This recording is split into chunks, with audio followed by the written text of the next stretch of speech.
میں نے ایک جگہ خریدی، 5 سال بعد اس کو فروخت کر دیا، اس وجہ سے اپنا گھر رہنے کے لیے خریدا ہے، اس پر زکوٰۃ ہے؟ اگر آپ نے وہ زمین اس نیت سے خریدی تھی کہ اس کو ہم بیچیں گے،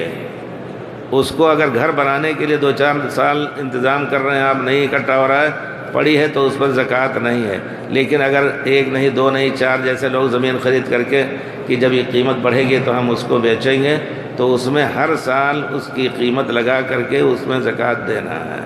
اب آپ سوچیں کہ آپ گھر بنانے کے لیے اس کو رکھا تھا لیکن نہیں بنا سکے، تو اس کو بیچ کر کے گھر ہی خرید لیا تو کوئی حرج نہیں، زکوٰۃ نہیں۔ لیکن اگر آپ نے صرف بیچنے کی نیت سے 1 نہیں 2 خریدی ہو اور کچھ ہو، وہ اگر اس نیت سے خریدی تھی کہ جب پیسہ بڑھے گا اس کا قیمت بڑھے گی، تو پھر ہر سال اس کے پر زکوٰۃ واجب ہے، اس کی قیمت کا اندازہ کر کے، کیونکہ کبھی گھٹتی رہتی کبھی بڑھتی رہتی ہے۔